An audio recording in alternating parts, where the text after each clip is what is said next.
Good afternoon. Good afternoon. Good afternoon. It's a little chilly and snowy up here in Chicagoland. I'm digging it. Digging it. I'm going to wait for a few of you to catch up that want to enjoy a live broadcast versus those of you that are going to view it later. For those of you that view it later or view now, I'll give you my standard speech when I'm in my vehicle. Please don't send me messages telling me that I'm being dangerous or unsafe talking while driving, because having a phone or camera recording while driving is no different than driving without a camera recording. I can talk to a passenger, I can talk on a phone, hands-free of course. This is just a camera recording, so don't you fret. Now, any of you see the thumbnail that popped up when this came up? It's a thumbnail, and how's my audio? How's my audio? I've got one of my lav mics on today to see if it helps with less road noise. Somebody give me a thumbs up. Is audio like tight and right, or is the audio just okay? Somebody give me a little feedback. Give me some feedback. Audio check, check, check, check, check, check. I mean, it's good though. It's not punchy. It's good. Cool. Before I answer questions like coming to classes and stuff, if you want to host a course or have a course in an area that you do not see one on my website, send an email to training@carrytrainer.com.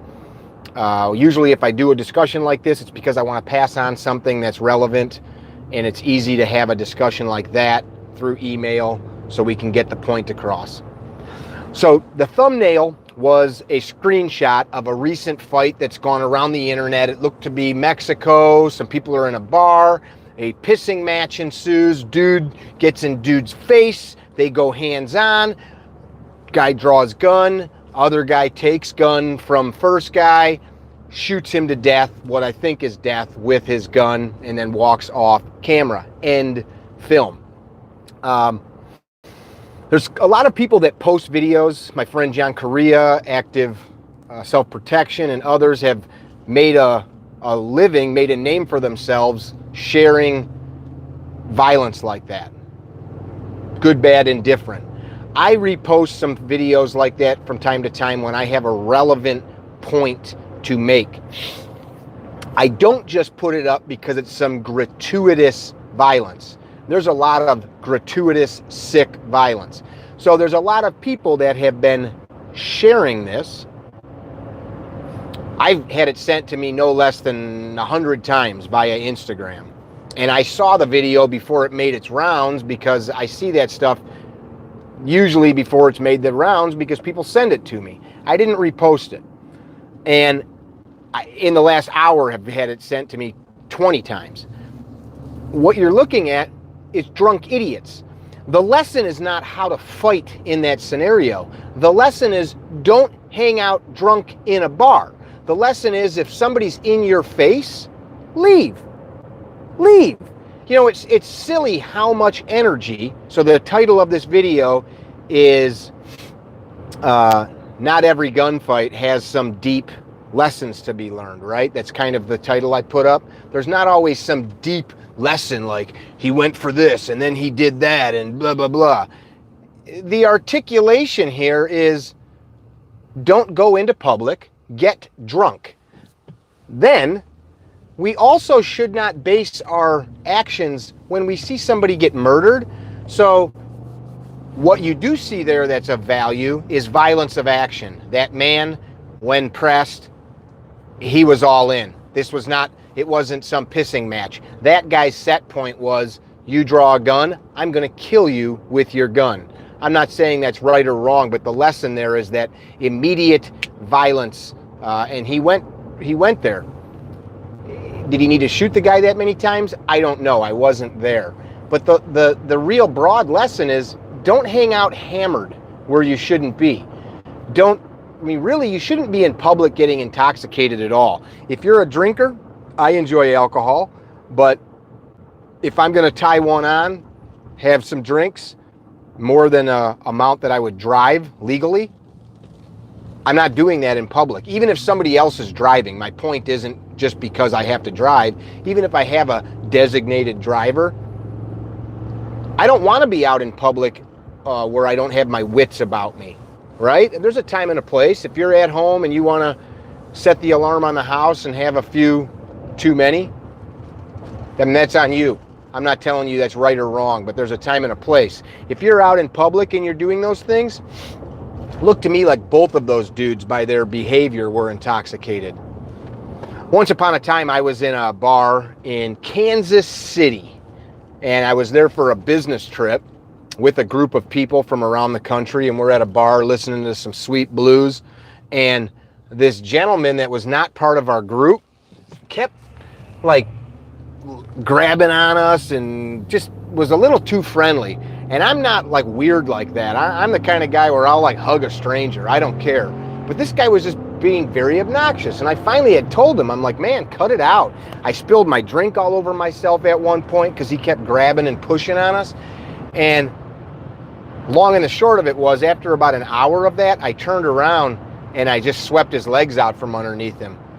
This was a long time ago. I wouldn't do that again. And I just turned and walked out the bar.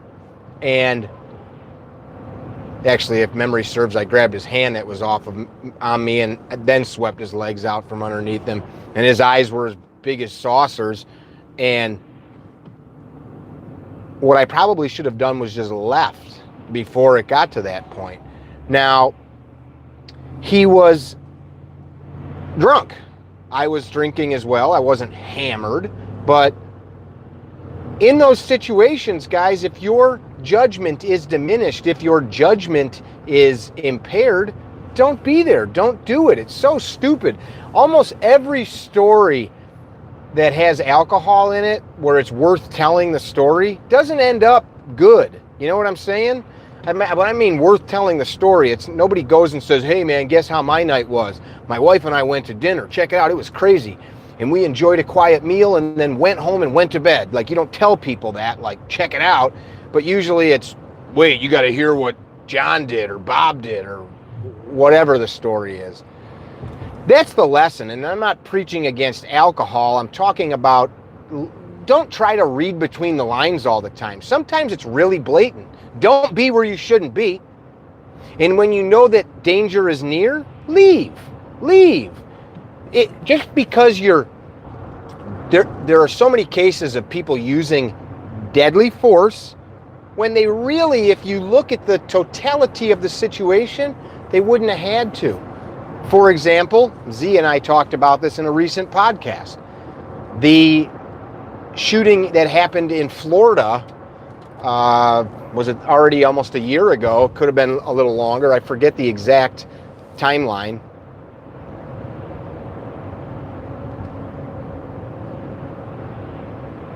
The context of this story was, video begins, there is a man yelling at a woman because she parked in a handicapped parking spot. For context, white middle-aged male, black family in a car. Husband of the black woman comes out of the convenience store that this is taking place in front of and sees some irate white man yelling at his wife.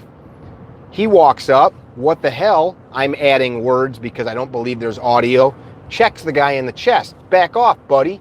Same thing I would have done if you were yelling at my wife. Hey man, what the hell's going on? Back off. And the white man falls to the ground, immediately draws his pistol and fires up, hitting and ultimately killing that man. Okay? Well, based on Florida's stand your ground law, that man was acquitted of any wrongdoing. Now, look, in my world, if you push a person on the ground, you have bad intentions. So there's like multiple lessons there. But it all comes back to, why did that guy have to even put himself in a position where another man felt it necessary to push him, right? Multiple lessons. What are you, the parking spot police? They were in a handicapped parking spot. You're the handicap police. So now you start yelling at somebody. You don't know if somebody's driving a borrowed car. You didn't know if her husband went in the store with a cane. Who knows? And even if he did know, is it worth yelling at somebody about? Karma always comes back to somebody. It's not our job to police everybody in the world. So don't start shit for no reason. Now, if you see somebody like choking a person, hey man, that's not my problem. I'm not going to get involved. That's not what I'm talking about.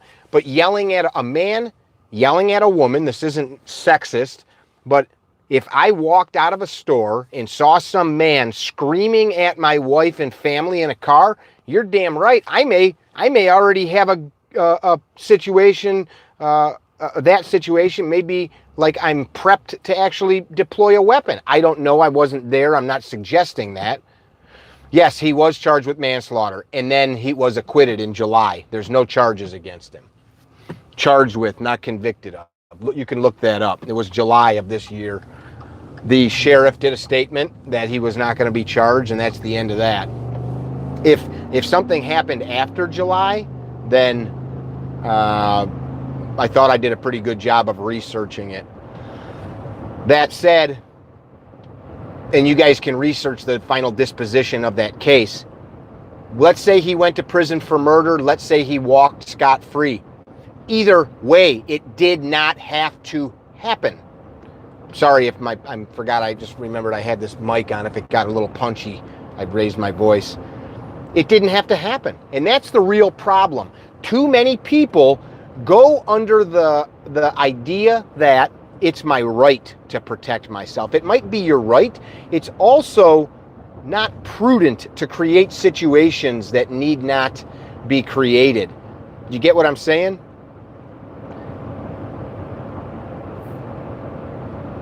The long and the short of it here is goals, goals, goals. What is your goal? And too many people, I say this more times than not, too many people's goal is to only win in violence. How about avoiding, de-escalating? You know, if you talk to law enforcement officers, most of them are trained to do three things when it comes to dealing with somebody. Ask them to do it, tell them to do it, make them do it. So, sir, I need you to step out of your vehicle. F you, man, I ain't getting out of the car. That was an ask. Tell him, sir, I need you to get the F out of that car right now or there's going to be repercussions against you. F you, dude.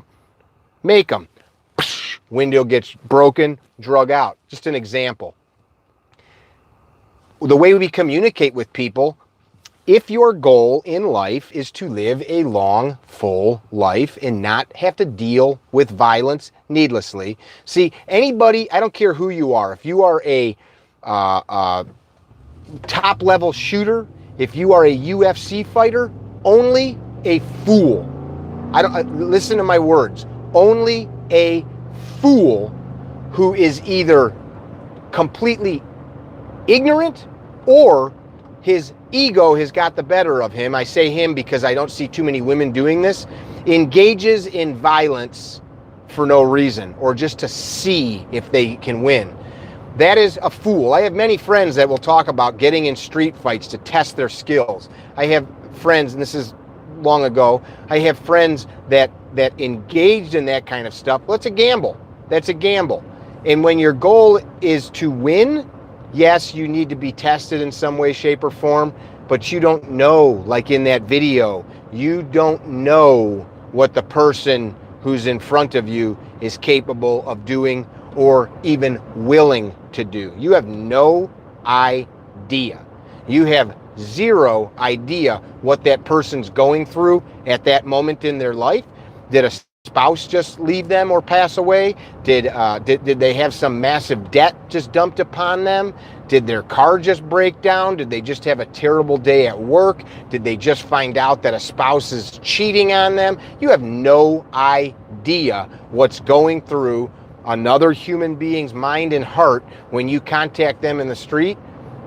My brother and I one time, my brother Tom, who, by the way, if you look him up on like Instagram, Tommy Shook Photography, same last name as me. He's a professional rock climber and a professional photographer that takes amazing pictures of wildlife and natural scenes. There's a lot of stuff from Yosemite Valley. Tommy and I are in my truck one day, we're driving, and there's this guy smoking a joint, and he's negating to go at the green light. He's in front of us. I'm behind him.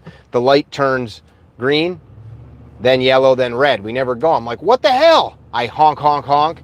The guy flicks me off, and I'm like, I honk again, and I'm like, F you, man. This is 20 years ago or something. Light turns, he goes, we get to another stop, and immediately this guy pulls in front of me, jumps out of his car, and like tears his shirt off. Irate, ready to fight us. I can't remember if he had some kind of weapon, a bludgeon of some sort. I can't remember. But I'm like, I look at my brother, I'm like, are you seeing this? Like, this dude, we're in busy traffic in a busy city in broad daylight at like 1 in the afternoon, and this guy, and he was a big muscular dude, looked like he was roid raging, like, rah! And he's going nuts, like, get out of your car, get out of your car. People are like pointing and honking, and I look at my brother, I'm like, this guy's gonna come start hitting the car, like is what he looked like. Excuse me. I had left enough space between us. I just took my foot off the gas and I kind of boogied out of the situation, drove on the shoulder and left. Not because we were scared of him. What am I gonna do? I'm gonna get out of my car and fight with somebody because they're psychotic? What have they done to me? What have they done? Oh, you yelled at me. You swore at me. You didn't go fast enough through the green light. So now I'm going to risk losing a tooth, an eye, breaking a bone. I saw a guy get his jaw broken once, and it was so simple the way it happened. The kick he took to the face broke both sides of his jaw. Cloop! Jaw wired shut for months. I got to eat sandwiches through straw. Delicious. There is certain things that are just not worth it. So I take issue when certain things are shared all over the internet and are used as instructional tools. Let's instead of looking at, hey, he should have checked that guy's hands and never let him draw the weapon. He should have clinched and never let him draw the weapon. He should have made space or whatever. How about don't be there to begin with? How about that? Yeah, man. How about just don't be there to begin with? You know, there's like if you watch a good boxer, a really good boxer, check out Roy Jones Jr. Just when you got some time here on YouTube, watch highlights of Roy Jones Jr. boxing. And especially tune in to this. Tune in to when Roy is not throwing punches, when he's just evading, parrying, dodging, ducking, moving. And he's fighting world-class boxers. This is professional boxing. He's not fighting nobody boxers. It's not Mickey in the ring trying to hit him. It's professional, world-class boxers. And what you'll notice is they can't hit him. They aim here, they throw a punch, and by the time their hand gets there, he's gone. He's already ducked, moved, stepped back, gone a different direction. His head is no longer where their fist thought it was or expected it to be. Which what happens? You can't get hit if you're not there, right? You just have to start thinking on those terms sometimes. Now look, well, I can't like not go in public because of this or that. Yeah, man, read the crowd. If you're in a place where people are acting like that, where I don't know what led up to that, but I've seen this story play out so many times where dudes are having a dick measuring contest at a bar, at a nightclub, at a concert venue, something like that, and then it turns violent. It might just be a fist fight, might be a pushing match. My buddy Tony Blauer posted a video on Instagram this afternoon, and the video, it looks like it's Europe. I didn't pay attention to some of the details on the street. Maybe it's Britain or something. And these two little hipster-looking dudes are like, fuck you, oh, fuck you, no, fuck you. And they go back and forth, and they're just throwing the bird at each other. And they run up to each other really quick, and they're like, yeah. And then the one guy backs off, and they keep running up. Nobody hits each other. All they're doing is having this massive penis measuring contest, which is extremely ridiculous. To my point a moment ago, you have no idea who's around you. I know guys that if you run up aggressively in their face like that, not intending to hurt them, but just flick them off, you're going to get your teeth folded in because they don't know that you're not intending to really hurt them. I was walking into a grocery store 3, maybe 4 years ago on Thanksgiving. My son or daughter was with me. I get out of the truck. We're going to run in. It's Thanksgiving. Mom asked us to stop and get whatever, rolls or something that she forgot. So we're going to run into the grocery store and grab some stuff.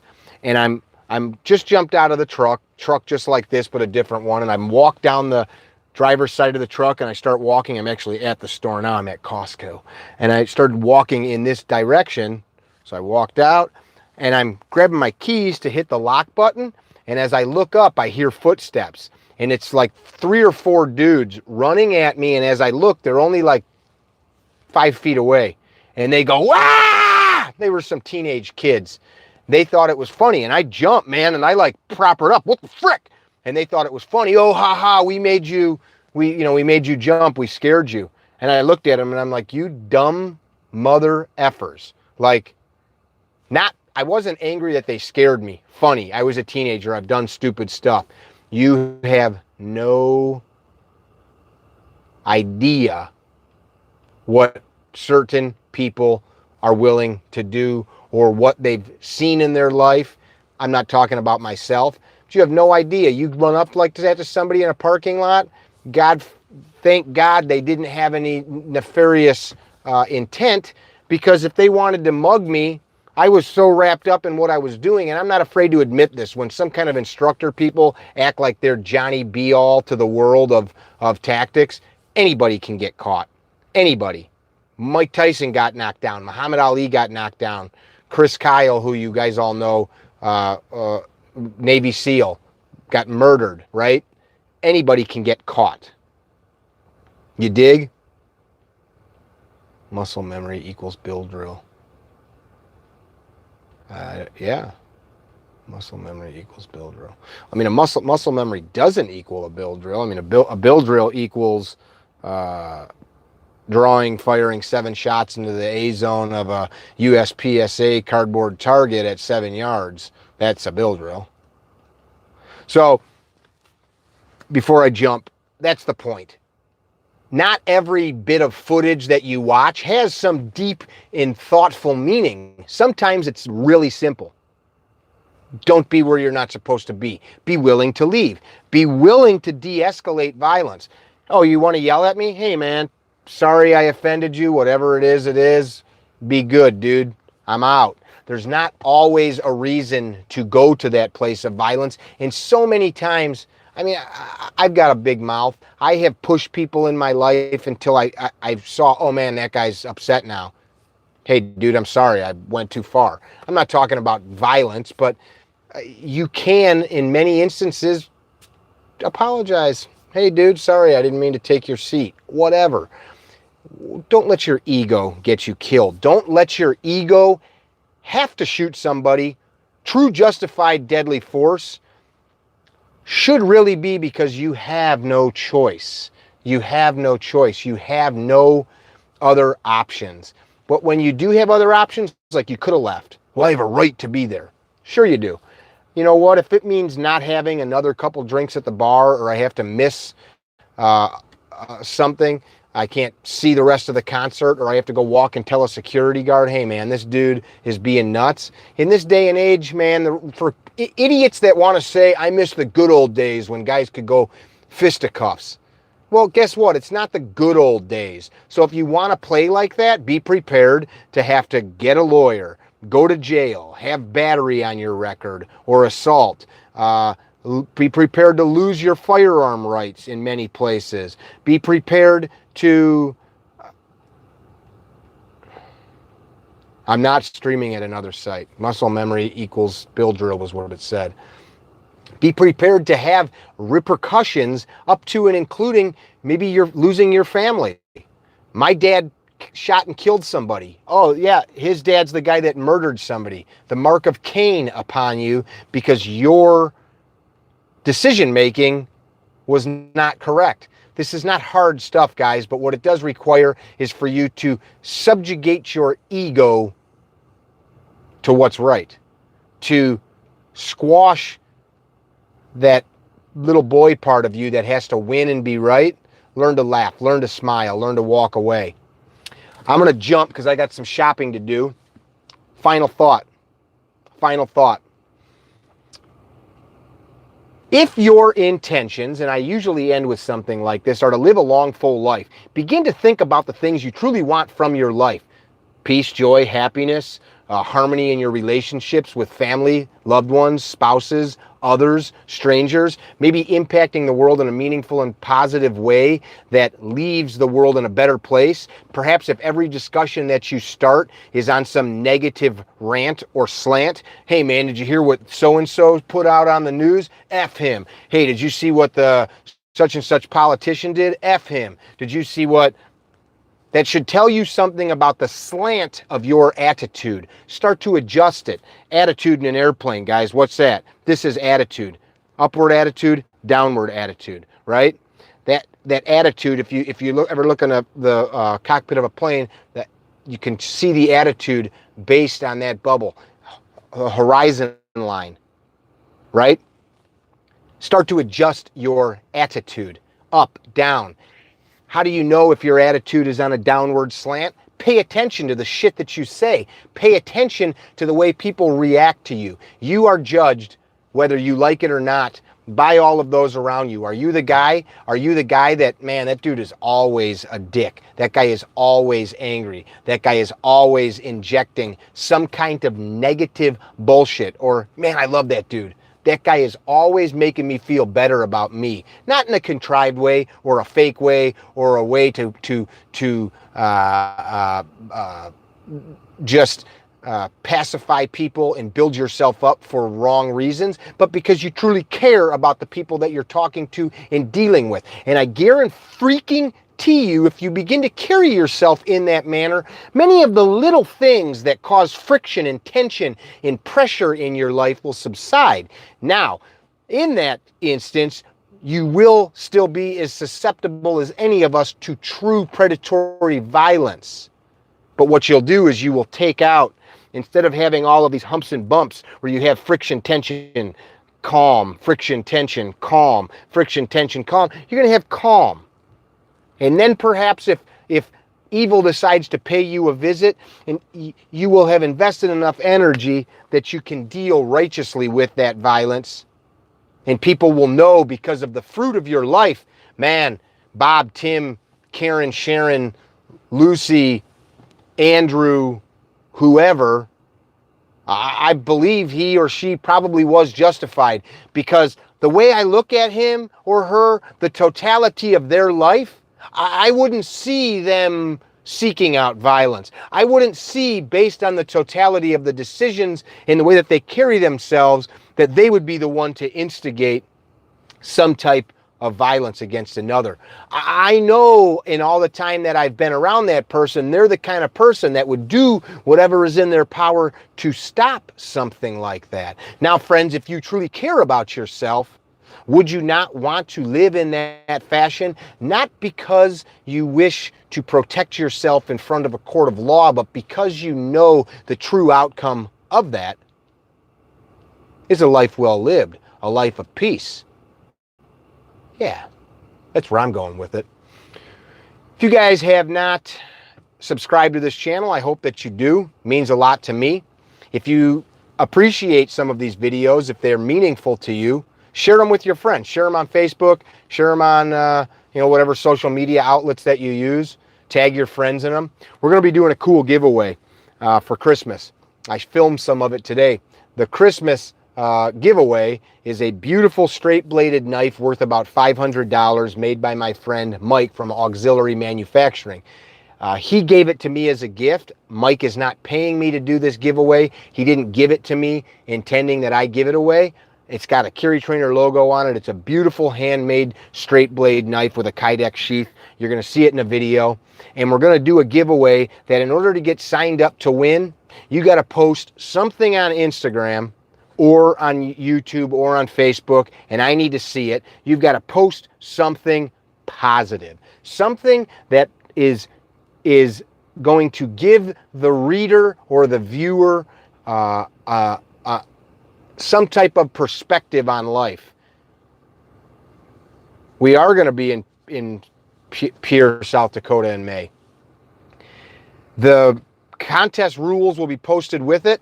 With that contest, so you're going to win that $500 knife, and you're going to win entrance into any one of our courses in 2019, other than S12. Sorry, I can't put people in there because we only have so much lodging available. So any of our courses other than S12, you're going to win free entrance to, and that $500 knife. Look for it. We're going to put a link up here to sign up for it. We'll come back to Texas in 2019. Thanks, Mateo. Pass this stuff on. Follow along. Other than S12, the problem is that I only have a finite amount of beds. I can't give them away when I have people that need in and are paying to come. Yeah. We'll be in Tennessee in April. Be well. Tell somebody you love them. Tell yourself you love yourself. Love yourself enough to be honest with yourself, because if you're honest with yourself, you're going to respect yourself. And if you respect yourself, you are going to do what's right, not only for you, but for your family and those around you. Peace out.